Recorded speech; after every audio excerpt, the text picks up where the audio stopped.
대한의 청년들에게 고함. 청년 여러분, 네덜란드라는 나라를 아십니까? 대한민국의 진취적 기상을 지닌 청년들께 드리는 글입니다. 네덜란드는 국토 면적이 남한의 40%, 인구는 1700만 명으로 우리의 3분의 1에 불과한 작은 나라입니다. 면적 기준으로는 세계 134위에 해당하고 지하 자원이라고 내세울 만한 것은 아무것도 없는 초라한 나라로 보여지는 네덜란드가 세계 강대국의 반열에서 당당히 어깨를 겨루고 있는 비결은 어디에 있을까요? 이 수치로만 본다면 네덜란드는 매우 작은 나라임에 틀림이 없습니다. 그러나 속을 들여다본다면 상황은 달라질 것입니다. 1인당 국민소득은 2014년을 기준할 때 47,365달러로 우리나라의 2배 정도이고 무역 규모는 1조 3천억 달러로서 세계 5위, 농업 생산품 수출액은 세계 2위입니다. 특히 화해류의 시장 점유율은 세계 시장의 약 60%로서 압도적인 1위를 차지하고 있습니다. 전 국토의 27%가 해수면보다 낮고 해일이나 지구온난화로 인한 해수면 상승의 영향으로 바닷물 침수의 걱정을 안고 살아야 하는 그런 나라가 이런 비약적인 성공을 거둘 수 있었던 비결은 어디에 있었을까요? 네덜란드의 전체 농업 인구는 22만 명입니다. 이는 우리나라 농업 인구 240만 명의 9%에도 미치지 못합니다. 그런데 그런 대단한 농업 국가인 네덜란드가 쌀이나 밀 농사를 지어서 수출한다는 이야기는 들어보지 못했습니다. 그들은 꽃을 길러서 세계 시장에 내다 팔고 낙농업으로 돈을 벌어 식량을 수입해다 먹습니다. 쌀은 20kg 한 포대당 국제 시세로 12에서 13달러, 우리나라 돈으로 13,000원이 조금 넘습니다. 밀은 그보다 훨씬 더 싼 가격으로 구할 수 있지요. 그러면서도 네덜란드의 농업은 이 나라에서 매우 중요한 위치를 차지하고 있습니다. 전체 무역 혹자 357억 유로 중 236억 유로가 농업 관련 무역에서 발생합니다. 무려 66%에 달하는 규모입니다. 놀랍지 않습니까? 그런데 왜 우리는 그렇게 못할까요? 우리는 이 물음에 답을 내놓아야 합니다. 정부나 농민이나 이 점에 대해서는 겸허하게 반성하면서 진지하게 머리를 맞대고 토론을 할 수 있어야 하겠습니다.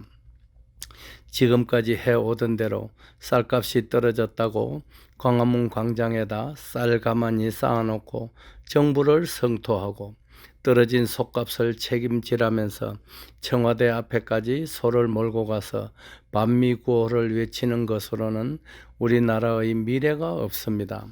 농사를 짓지 않고 농지를 놀리면 그 대가로 연간 2조 원씩을 농업 직불금이란 미명으로 그냥 나눠주는 나라가 대한민국입니다. 이런 정책을 펼치면서 나라가 온전할 수 있기를 바란다는 것이 가당치나 한 일입니까? 지금 국제정세가 그렇게 호락호락하지 않습니다. 정부가 우리 농업인을 보호하려고 농산물 개방에 빗장을 걸면 그 순간 우리나라는 그보다 100배쯤은 더 큰 손해를 감수해야 합니다. 2000년도에 일어난 일입니다. 중국에서 수입하는 냉동 마늘 때문에 국내산 마늘 가격이 폭락한다고 농민들이 항의하자 아무 생각도 없는 국회의원들이 외교통상부를 압박하여 중국산 마늘 수입에 315% 3억 달러의 관세를 부과했지요. 결과는 어땠습니까? 중국이 즉시 보복에 나섭니다. 중국은 삼성 휴대폰과 한화의 폴리에스테르에 대해 수입을 금지시켰습니다. 그러면서 50억 달러의 관세를 부과합니다. 그러고서 어떻게 되었을까요? 한국 정부는 망신만 당하고 6개월 만에 완전히 백기투항을 하고 말았습니다. 이것이 국제사회의 현실입니다. 지금 우리는 남 탓을 하면서 마음의 위안을 얻어야 할 만큼 한가하지 않습니다. 정신을 차려야 합니다. 국가 존립의 위기입니다. 그러나 기회는 의외로 위기 끝에 온다고 합니다. 우리는 이 위기를 충분히 극복할 수 있는 저력을 가진 민족입니다. 이럴 때일수록 정신을 차려야 합니다. 남 탓을 한다고 가난이 없어지지 않습니다. 남 탓을 한다고 누가 우리를 부자로 만들어주지 않습니다. 마음만 먹으면 할 수 있는 민족임을 5천년 역사를 이어오면서 숱하게 증명했습니다. 우리의 운명은 우리 스스로 개척해 나갈 수 있어야 하겠습니다. 황금소는 원대한 꿈을 가진 대한민국의 청년들에게 드리고 싶은 이야기가 있습니다. 앞날이 창창한 여러분들께 해외로 눈을 돌려보실 것을 권하고 싶은 것입니다. 황금소는 지금까지 무려 450여 회 이상 해외 여러 나라를 여행하면서 이국의 문물과 정보를 접했고 단 하루도 빠짐없이 여행한 지역의 산물이나 보고 듣고 느낀 정보들을 본인의 생각 그대로 기록으로 남겼습니다. 수십 년 동안 지구촌 곳곳을 쏘다닌 결론은 이렇습니다. 기회는 찾으려고 노력하는 자의 눈에만 보인다. 그랬습니다. 해죽순이라는 걸출한 아이템도 미얀마의 오지 정글지대에서 원주민들과 함께 생활하는 가운데 찾아내었고 해죽순으로 이미 수십여 가지 연관 상품을 개발하여 절찬리에 판매 중입니다. 그 밖에도 손가락으로는 꼽을 수 없는 희귀한 수산물들을 비롯 식품과 의약품 등으로 사용할 수 있는 여러 생물 자원을 발굴해 내었습니다.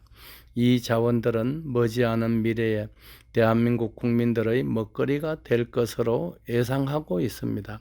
네덜란드 농민들이 열악한 환경에서도 발상의 전환으로 바다를 막아 농토를 확보하고 기후적인 악조건을 극복하면서 지구상 최고의 농업국으로 탈바꿈시켰듯 대한민국의 청년 여러분들께서는 좀 더 멀리 내다보는 개척정신으로 도전에 나서 보기를 권합니다.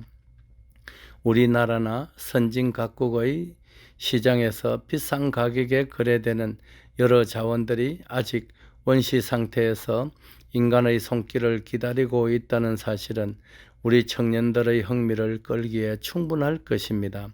한 가지 예를 든다면 한국인들에게 인기 있는 생선인 갈치도 천여만 원 정도에 구입할 수 있는 작은 배 수십여 척만 가져가면 현지인들을 고용하여 낚시로 하룻밤에 씨알 좋은 갈치를 몇십 톤씩 잡을 수 있습니다.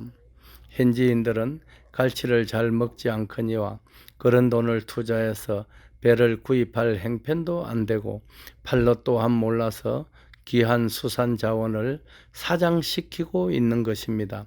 팔로야 국내로의 반입도 좋지만 최근 세계의 수산물을 블랙홀처럼 빨아들이는 중국으로 눈을 돌려도 충분히 가능합니다.